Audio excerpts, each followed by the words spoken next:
Bonjour à tous, je suis ravie de vous retrouver pour ce nouveau numéro d'Un jour un patrimoine. Aujourd'hui, nous partons sur les traces des habitants amérindiens de Martinique à travers la découverte d'un site de roches gravées, autrement appelé pétroglyphe. D'ailleurs, je vais rejoindre l'archéologue Sébastien Perromino dans la forêt de Montravail. Il va pouvoir nous en parler.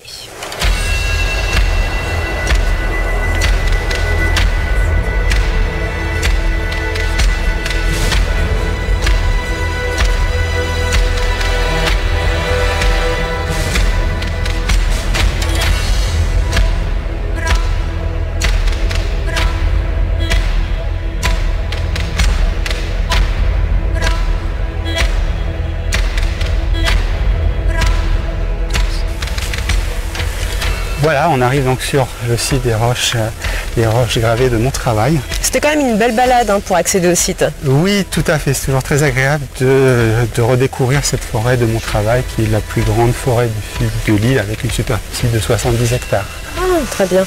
Et alors, racontez-nous un petit peu l'histoire des pétroglyphes dans la Caraïbe. Oui, c'est sans doute une histoire très riche, mais voilà, encore très mystérieuse pour nous. Parce que voilà, les éléments nous manquent pour interpréter cet art rupestre. On n'a pas de tradition orale qui soit venue jusqu'à nous sur ces roches gravées. Mais en tout cas, voilà, on peut dire que c'est une histoire très riche, puisqu'il y a de nombreux sites d'art rupestre dans tout cet arc entier. D'ailleurs, est-ce qu'on a pu les recenser, ces sites? Est-ce qu'on sait combien on en a un peu partout? Oui, alors il y a eu des recensements régionaux, mais qui sont un peu anciens. Il faudrait refaire des inventaires plus actualisés.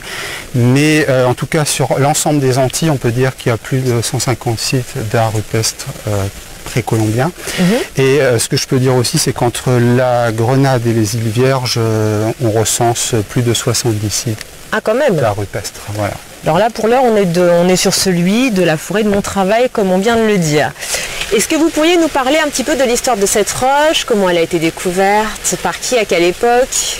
Oui, alors en fait, le site des roches, puisqu'il y a 5 roches gravées sur ce site de Montravail. Donc le site de Montravail a été signalé aux autorités de l'époque au début des années 70. Il se trouvait à l'époque dans un jardin d'ailleurs, un jardin qui appartenait à la famille Chou. Et voilà, donc le site, il a été reconnu en tant que site amérindien d'art rupestre par un étudiant. Bon, c'était Jean Cruzol, qui était encore étudiant à cette époque. Et bien donc à partir de là, Jean Cruzol a signalé l'existence du site aux autorités et l'a révélé dans la presse de l'époque. Donc ça veut dire qu'il y a des particuliers qui ont vécu juste à côté de cette roche pendant des années, oui, et qui ont été intrigués? Oui, effectivement, ils ont été intrigués. Effectivement, ils savaient que c'était une roche qui avait une signification symbolique importante, sans forcément pouvoir l'interpréter dans son contexte amérindien.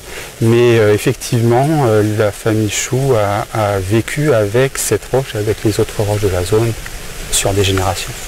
Est-ce qu'on peut la dater, cette roche, ou bien les gravures? La dater, en tout cas, bon, on a creusé des sondages au pied des roches, des 5 roches gravées de Montravail. Ces sondages archéologiques ont révélé de la céramique dont le style se situe entre 350 et 700 après Jésus-Christ, donc une céramique qui est attribuée à la culture saladoïde, une culture qui est née au nord de l'Amérique du Sud, sur le cours de l'Orénoque, et qui s'est répandue dans l'arc antillais à partir du 5e siècle avant Jésus-Christ. Il y a très peu de sites précolombiens qui ont été trouvés à l'intérieur des terres en Martinique, et en tout cas voilà, on peut supposer que le site a été donc établi ici pour s'éloigner de l'habitat amérindien, qui se situe où? Qui se situe donc sur le littoral, sur les côtes. Le site archéologique de village le plus proche se situe sur la côte de Sainte-Luce, à 2 ou 3 km d'ici. Ici, ce n'était pas un site de village, ce n'était pas un site de vie sociale, c'était un site religieux, un site rituel. Voilà, donc on était à l'écart des villages, sans doute pour des raisons voilà, liées à la religion, peut-être des pratiques initiatiques, voire chamaniques. Et alors on sait quand même comment ils s'y prenaient pour effectuer ces gravures-là? Est-ce qu'ils avaient des outils spécifiques? Des outils en pierre, voilà, utilisés pour réaliser ces pétroglyphes. Alors Sébastien, sur la roche principale, on distingue une série de visages, comme là. Oui, exactement. Alors vous voyez, donc là on a dû aménager d'ailleurs la face, cette face de la roche. Alors sur cette face, on reconnaît 11 ou 12 visages schématiques. Alors il y en a un autre d'ailleurs qui a pu être identifié sur la face supérieure de la roche. D'accord. Voilà, donc une réunion de visages. Alors il y a des visages que l'on peut voir plus clairement que d'autres. Oui. Par exemple, les visages que l'on voit ici, donc avec le contour, les yeux, la bouche, parfois le nez. Alors au centre, à peu près au centre de la face gravée, donc vous voyez ce grand visage, alors avec deux grands yeux et une bouche stylisée en trident, en forme de trident. Donc ce visage à la bouche en trident, on le retrouve aussi sur le site des roches gravées de la Trinité. D'accord. Et puis voilà, alors ici vous voyez un autre visage. Ce qui est intéressant, c'est que voilà, il y a des visages qui ressortent bien mieux que d'autres visages, donc on peut s'interroger, est-ce qu'il y a des visages qui sont plus anciens que d'autres et donc qui seraient plus érodés aujourd'hui?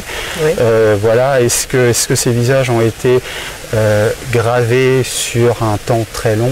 On peut s'interroger, mais voilà, en tout cas on a affaire à un groupe de visages et c'est un genre de représentation rupestre très répandu sur les sites de roches gravées des Antilles.